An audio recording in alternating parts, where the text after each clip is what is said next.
నమస్కారం. Win TV news కి స్వాగతం. హెడ్లైన్ చూద్దాం.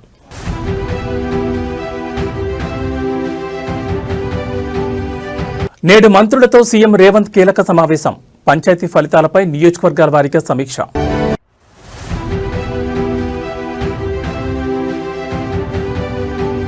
నేడు పవన్ అధ్యక్షతన జనసేన కీలక సమావేశం. పదవీ బాధ్యత పేరుతో పార్టీ నేతలకు దిశానిర్దేశం.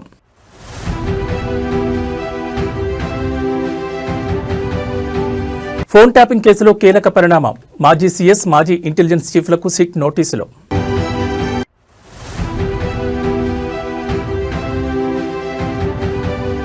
నేడు తిరుమలలో ఉన్నత స్థాయి సమీక్ష.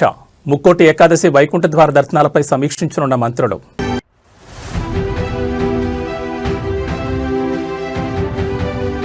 ఎయిర్ ఇండియా విమానంలో సాంకేతిక సమస్య. టేకాఫ్ అయిన కొద్దిసేపటికే ఢిల్లీలో land.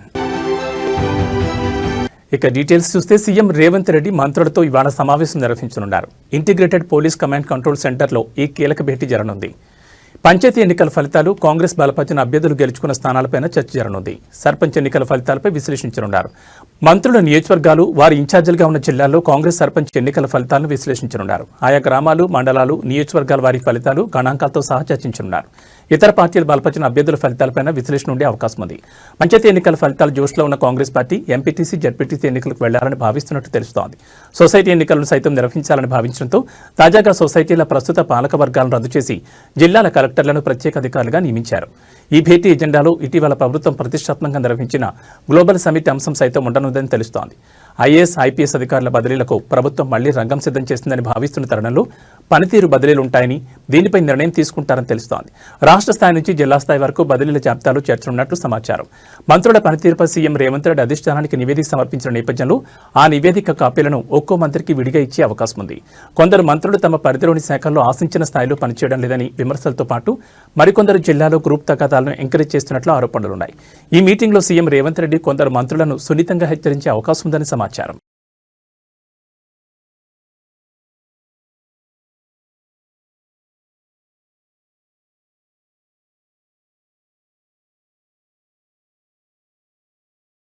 AP deputy CM, Janasena party chief Pawan Kalyan అధ్యక్షతన ఇవాళ మంగళగిరిలోని పార్టీ కార్యాలయంలో పదవీ బాధ్యత పేరుతో ప్రత్యేక కార్యక్రమం నిర్వహించనున్నారు. ఈ సమావేశంలో ఎన్డీఏ కూటమి ప్రభుత్వంలో జనసేన తరపున నామినేటెడ్ పదవులు పొందిన కార్పొరేషన్ చైర్మన్లు, డైరెక్టర్లు, నీటి సంఘాల అధ్యక్షులు సహా సుమారు 3,000 మంది నాయకులు పాల్గొబోతున్నారు. ఈ సందర్భంగా పార్టీ నేతలకు స్పష్టమైన దిశానిర్దేశం చేయనున్నారు. పారదర్శక పాలన, అవినీతి రహితంగా ప్రజల సేవ చేయాలని సూచించనున్నారు. గ్రాస్ రూట్ స్థాయిలో అభివృద్ధి కార్యక్రమాలు వేగవంతం చేయాలని పిలుపునివ్వనున్నారు. పార్టీ బాధ్యతలు, కోడ్ ఆఫ్ కండక్ట్ పై మార్గదర్శకాలు జారీ చేయనున్నారు. ఈ కార్యక్రమం జనసేన పార్టీలో రాజకీయ జవాబుదారీతనాన్ని పెంపొందించడం, ప్రజల ఆకాంక్షలకు అనుగుణంగా పనిచేయడం లక్ష్యంగా జరుగుతోంది. జనసేన పార్టీ వర్గాలు వెల్లడించాయి.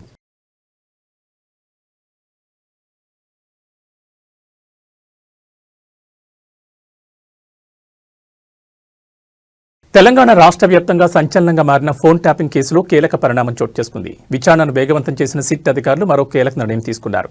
తెలంగాణ మాజీ సీఎస్ సోమేష్ కుమార్, మాజీ ఇంటెలిజెన్స్ చీఫ్ నవీన్ చంద్కు సిట్ అధికారులు నోటీసులు జారీ చేశారు. జూబ్లీహిల్స్లోని సిట్ కార్యాలయానికి విచారణకు రావాలని వారికి ఇచ్చిన నోటీసులు అధికారులు ఆదేశించారు. మరి సిట్ నోటీసులకు మాజీ సీఎస్, మాజీ ఇంటెలిజెన్స్ చీఫ్లు ఏ విధంగా స్పందిస్తారో తెలియాలంటే వేచి చూడాల్సింది. తెలంగాణలో పెను సంచలనం సృష్టించిన ఫోన్ ట్యాపింగ్ కేసు విచారణ ప్రస్తుతం అత్యంత కీలక దశకు చేరుకుంది. గత ప్రభుత్వ హయాంలో దాదాపు 600 మందికి పైగా రాజకీయ నాయకులు, న్యాయమూర్తులు మరియు వ్యాపారవేత్తల ఫోన్లను అక్రమంగా ట్యాప్ చేశారనే ఆరోపణతో ఈ కేసు ప్రారంభమైంది. ఈ కేసులో ప్రధాన నిందితుడిగా ఉన్న మాజీ intelligence chief T Prabhakar Rao సుదీర్ఘకాలం అమెరికాలో ఉండి సుప్రీంకోర్టు ఆదేశాల మేరకు డిసెంబర్ 2025లో భారత్కు తిరిగి వచ్చి పోలీసుల ముందు లొంగిపోయారు. ప్రస్తుతం ఆయనను Hyderabad police commissioner VC Sajjanar నేతృత్వంలోని 9 మంది సభ్యుల ప్రత్యేక విచారణ బృందం సుదీర్ఘంగా విచారిస్తోంది.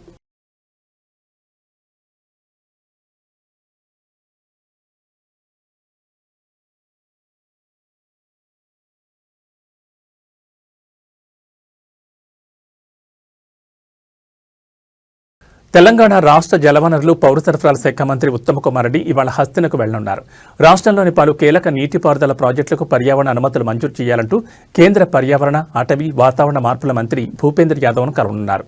ఈ భేటీలో తెలంగాణ ప్రభుత్వం ప్రతిపాదిస్తున్న నీటి ప్రాజెక్టులకు సంబంధించిన అనుమతులు, అటవీ భూములు, గౌరవెల్లి ప్రాజెక్టుకు పర్యావరణ అంశాలపై ప్రధానంగా చర్చించనున్నారు. అయితే మంత్రి ఉత్తమ్ కుమార్ రెడ్డి ఇటీవల ఆంధ్రప్రదేశ్ ప్రభుత్వం ప్రతిపాదిస్తున్న పోలవరం, నల్లమల సాగర్, పోలవరం ప్రాజెక్టుపై అభ్యంతరాలు వ్యక్తం చేశారు. ఇప్పటికే కేంద్ర మంత్రి భూపేంద్ర యాదవ్కు ఆ ప్రాజెక్టుకు ఎలాంటి అనుమతి ఇవ్వొద్దని కోరారు. ఆంధ్రప్రదేశ్ ప్రభుత్వం ప్రాజెక్టు స్కోప్ను మార్చి గోదావరి జలాల వాటాలు, పర్యావరణ నిబంధనలు ఉల్లంఘిస్తోందని ఆరోపించారు. అదేవిధంగా తెలంగాణకు చెందిన ప్రాజెక్టులకు త్వరితగతిన క్లియరెన్స్లు ఇవ్వాలని మంత్రి కోరనున్నారు. అదేవిధంగా మంత్రి ఉత్తమ్ రేపు కేంద్ర వినియోగదారుల వ్యవహారాలు, ఆహారం, ప్రజా పంపిణీ మంత్రి ప్రహ్లాద్ జోషిని కలవనున్నారు. మరి అదేవిధంగా కృష్ణా నదీ జలాల విషయంలో నేను ఇంకా వివరంగా రేపు ఫ్యాక్ట్స్, ఫిగర్స్, డేట్స్ తో సహా క్రాలజీతో రేపు చెప్తాను. అంటే ఈరోజు టైం తక్కువ ఉంది, మిమ్మల్ని కూడా ఎక్కువ ఇబ్బంది పెట్టకుండా నేను ఇన్ షార్ట్ ఈరోజు చెప్తాను.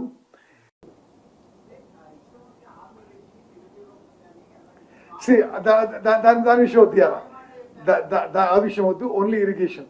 నేను ఇరిగేషన్ మినిస్టర్. ఓకే.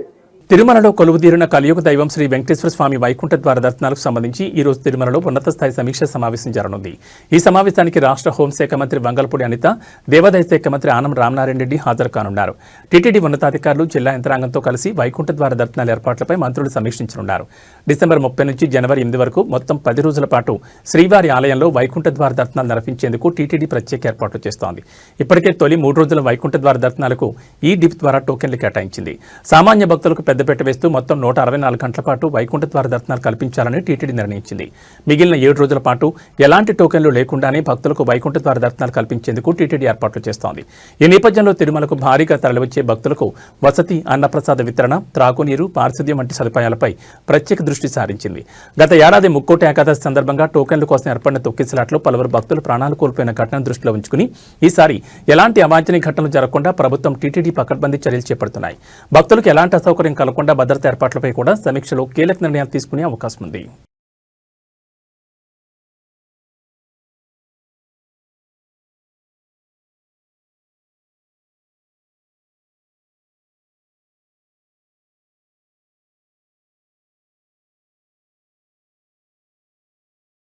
హనుమకొండలో ఉద్రిక్తత చోటు చేసుకుంది. చదువు చెప్పాల్సిన గురువులు లేక భవిష్యత్ అంధకారం అవుతుందన్న భయంతో విద్యార్థులు రోడ్డెక్కారు. హనుమకొండలోని పెద్దమ్మగొండ వద్ద Telangana tribal welfare junior college విద్యార్థులు భారీ ఆందోళన దిగారు.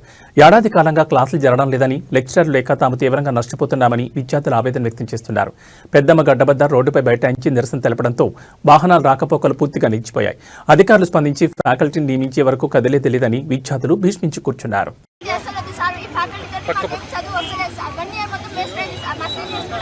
ఇలానే చేసింది సార్, కానీ వాళ్ళకి ఏం రిజల్ట్స్ లేదు సార్. రోడ్ కెక్కినాం సార్, అందుకే మాకు ఫ్యాకల్టీ వచ్చేంత వరకు మేము ఇలానే ఉంటాం సార్. ధర్నా చేస్తూనే ఉంటాం.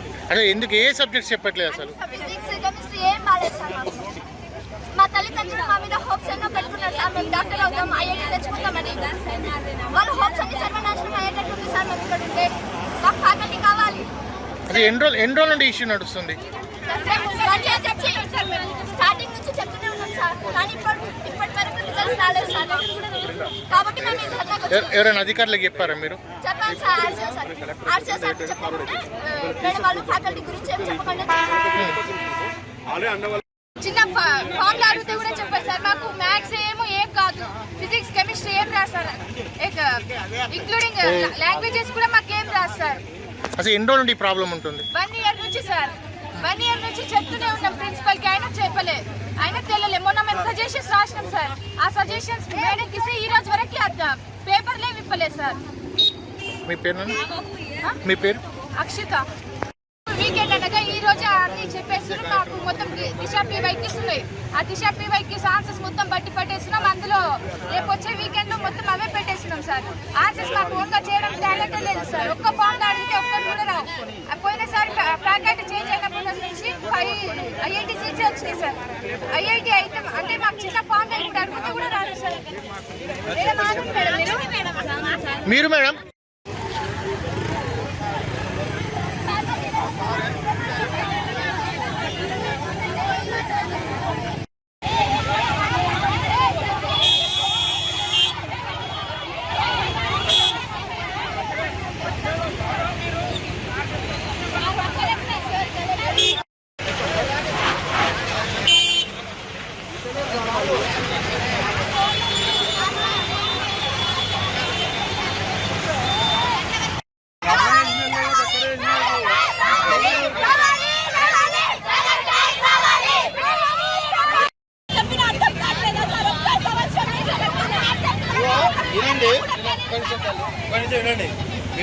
5 నిమిషాలుగా మళ్ళీ కూర్చుంటారు జామ్ అయింది. అదే ఒక అంబులెన్స్ కూడా ఉన్నది. దయచేసి ఒక 10 నిమిషాలు అడుగుండాలి. మళ్ళీ వచ్చి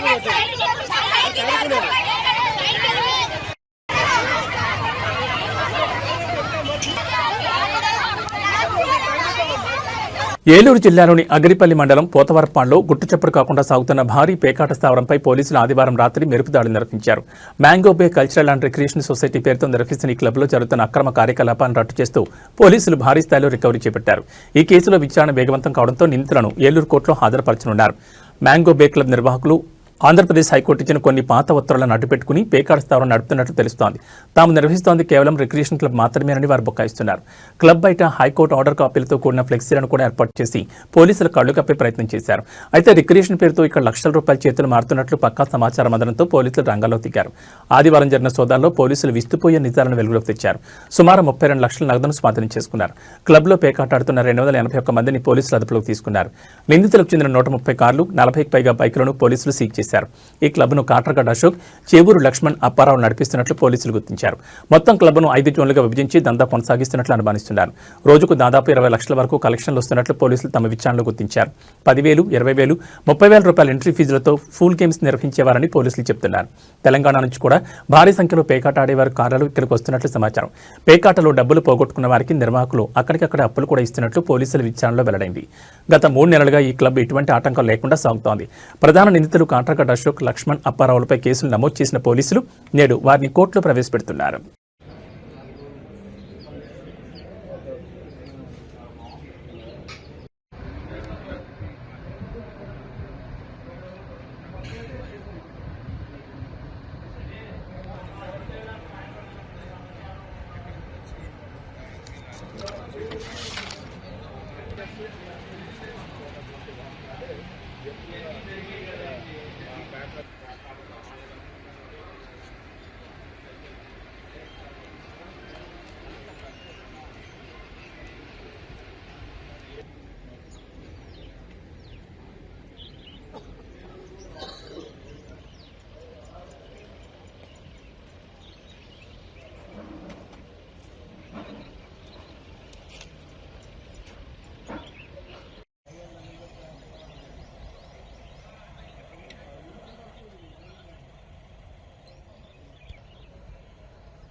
వాళ్ళు కొనుక్కోమన్నారు ఎప్పుడు పేకాట క్లబ్లో మొన్న మీకు చెప్పాక ఏమన్నా ఉంటే వేద్దామండి అన్నారు. మన వాళ్ళని కొనుక్కోమన్నా కదా అంటే వాళ్ళు లోపల అసలు అయినా ఆడు ఆడుతున్న నెల నుంచే కదా.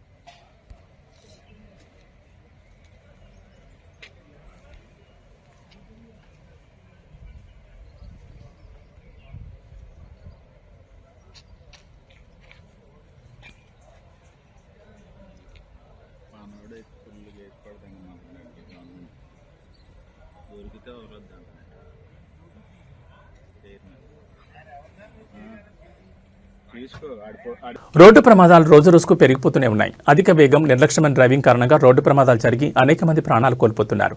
ఇంటి నుంచి బయటకు వెళ్లిన వారు తిరిగి వచ్చే వరకు నమ్మకం లేకుండా పోతున్న పరిస్థితి. అసలు ప్రమాదం ఎక్కడి నుంచి వస్తుందో తెలియడం లేదు. పెద్ద ప్రమాదాలు జరిగి ప్రాణాలతో బయటపడి మృత్యుంజయులుగా ఉన్నవారు ఎందరో ఉండగా చిన్న ప్రమాదాలకు ప్రాణాలు కోల్పోయిన వారు ఉన్నారు. రోడ్డు ప్రమాదాల నివారణకు ప్రభుత్వం చర్యలు చేపట్టినా కూడా ఎక్కడో ఒక చోట ప్రమాదాలు జరిగి అనేక మంది మరణిస్తున్నారు. తాజాగా తెలంగాణ జిల్లా మంచిర్యాలలో జరిగిన రోడ్డు ప్రమాదం తీవ్ర విషాదాన్ని నింపింది. జిల్లాలోని ఇందారం క్రాస్ రోడ్ వద్ద ఈ రోజు ఘోర రోడ్డు ప్రమాదం జరిగింది. ఆగి ఉన్న బొలేరోను వేగంగా దూసుకొచ్చిన లారీ బలంగా ఢీకొట్టింది. ఈ ప్రమాదంలో ముగ్గురు అక్కడికక్కడే మృతి చెందారు. వరి నాట్లు వేసేందుకు మహారాష్ట్ర నుంచి కరీంనగర్ జిల్లాకు 23 మంది కూలీలు బొలేరోలు వెళ్తున్నారు. ఈ క్రమంలో ఇందారం క్రాస్ వద్ద బొలేరో వాహనం కొద్దిసేపు ఆగింది. ఇంతలో అనుకోని ప్రమాదం వారిని వెంటాడింది. ఓ లారీ అతివేగంగా దూసుకొచ్చి బొలేరోని ఢీకొట్టింది. దీంతో ముగ్గురు ప్రాణాలు కోల్పోగా పలువురు తీవ్రంగా గాయపడ్డారు.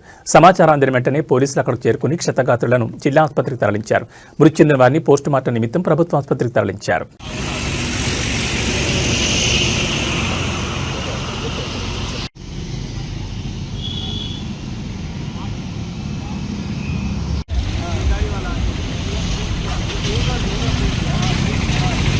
బాపట్ల జిల్లా చీరాల్లో భారీ అగ్ని ప్రమాదం చోటు చేసుకుంది. జాతీయ రహదారి పనుల్లో నిమగ్నమై ఉన్న ఒక భారీ మొబైల్ క్రేన్ ఒక్కసారిగా అగ్ని ప్రమాదానికి గురైంది. విజయనగర్ కాలనీ వద్ద వాడరేవు పిడుగురాళ్ల రహదారి పనుల వద్ద ఈ ఘటన జరిగింది. క్రేన్ ఇంజన్లో అకస్మాత్తుగా చెలరేగిన మంటలు క్షణాల్లో భారీగా వ్యాపించాయి. మంటల ధాటికి క్రేన్ ఇంజన్ భాగం పూర్తిగా కాలిపూడిదైంది. సమాచారం అందిన వెంటనే ఫైర్ సిబ్బంది ఘటనా స్థలానికి చేరుకుని మంటలను అదుపులోకి తెచ్చారు. ప్రమాద సమయంలో అక్కడ ఎవరూ లేకపోవడంతో పెను ప్రమాదం తప్పింది.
మృత్యువు కబళించేందుకు సిద్ధమైన వేళ సమయస్ఫూర్తి తోడైతే ప్రాణాలు తిరిగి తెచ్చుకోవచ్చని మరోసారి నిరూపితమైంది. ఖమ్మం జిల్లా బోనకల్ మండలం బ్రాహ్మణపల్లి గ్రామంలో ఆదివారం ఒక ఆర్ఎంపీ డాక్టర్ చేసిన సాహసం ఇప్పుడు అందరి ప్రశంసలు అందుకుంటోంది. పడక లక్ష్మయ్య అనే వృద్ధుడు ఆదివారం తన పనుల్లో ఉండగా ఒక్కసారిగా గుండెపోటుకు గురయ్యారు. శ్వాస తీసుకోవడం ఇబ్బందిగా మారి కళ్ల ముందే కుప్పకూలిపోయారు. ఏం చేయాలో పాలుపోకాకుడున్న వారు ఆందోళన చెందుతున్న తరుణంలో స్థానిక ఆర్ఎంపీ డాక్టర్ గోపాలకృష్ణ అక్కడికి చేరుకున్నారు. పరిస్థితిని గమనించిన గోపాలకృష్ణ క్షణం కూడా ఆలస్యం చేయకుండా లక్ష్మయ్యకు సిపిఆర్ చేయడం ప్రారంభించారు. గుండెపై ఒత్తిడి కలిగిస్తూ శ్వాస అందేలా ఆయన చేసిన ప్రయత్నం ఫలించింది. కొద్దిసేపటికే లక్ష్మీ స్పృహలోకి రావడంతో అందరూ ఊపిరి పీల్చుకున్నారు. ఆపదలో ఉన్న వ్యక్తికి ప్రాథమిక చికిత్స అందించి ప్రాణదాతగా నిలిచిన డాక్టర్ గోపాలకృష్ణను గ్రామస్తులు, లక్ష్మీ కుటుంబ సభ్యులు కొనియాడారు. గుండెపోటు వచ్చిన సమయంలో మొదట కొన్ని నిమిషాలు అత్యంత కీలకం. ఈ సమయంలో సిపిఆర్ వంటి ప్రాథమిక చికిత్సపై అవగాహన ఉంటే ఎంతో మంది ప్రాణాలను కాపాడొచ్చని ఈ ఘటన మరోసారి గుర్తు చేసింది.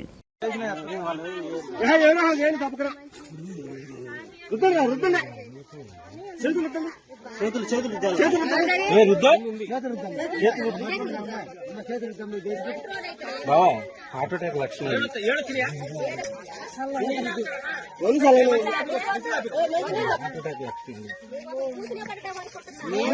అరే 108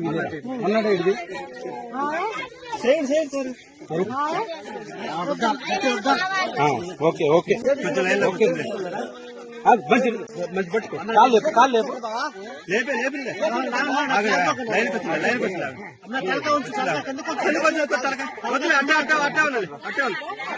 నేను చేస్తలే కానీ నువ్వు గట్టి రుద్దుకో.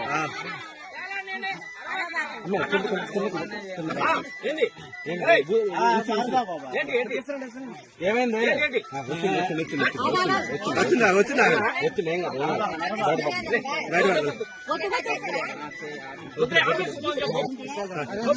బీపీకి షుగర్ కొడుతున్నావా?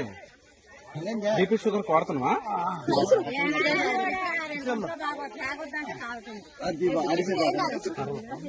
అమ్మమ్మేది సిపిఆర్ ఎమ్మనే అయిపోయింది నాకు సిపిఆర్ చేస్తే ఆగో 2 నిమిషాలు వద్దండి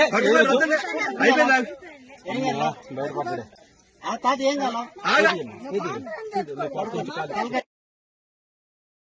ఎయిర్ ఇండియా విమానానికి పెను ప్రమాదం తప్పింది. ఢిల్లీ నుంచి ముంబైకి వెళ్తున్న ఎయిర్ ఇండియా విమానంలో సాంకేతిక సమస్య తలెత్తింది. టేకాఫ్ అయిన కొద్దిసేపటికే ఇంజిన్ ఆయిల్ ప్రెజర్ తీవ్రంగా తగ్గిపోయింది.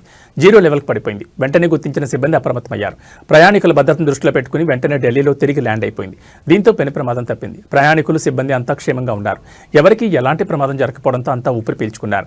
A1887 విమానం ఇందిరాగాంధీ అంతర్జాతీయ విమానాశ్రయం నుంచి సోమవారం తెల్లవారుజామున 3:20 ముంబైకి బయలుదేరింది.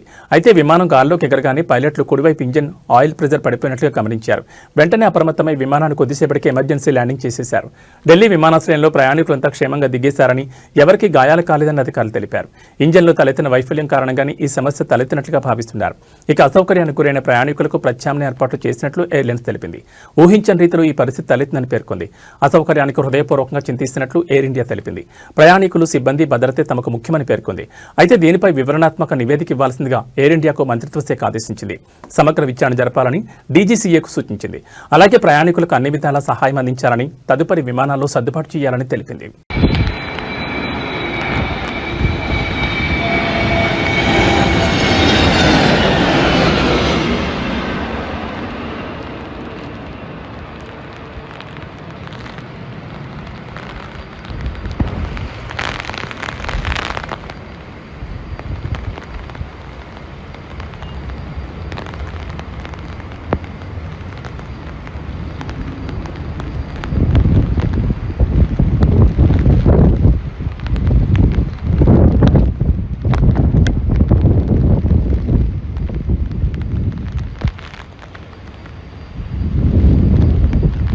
ఇవి ఈ బులెటిన్ విశేషాలు. మరో బులెటిన్లో మళ్ళీ కలుసుకుందాం. నమస్కారం.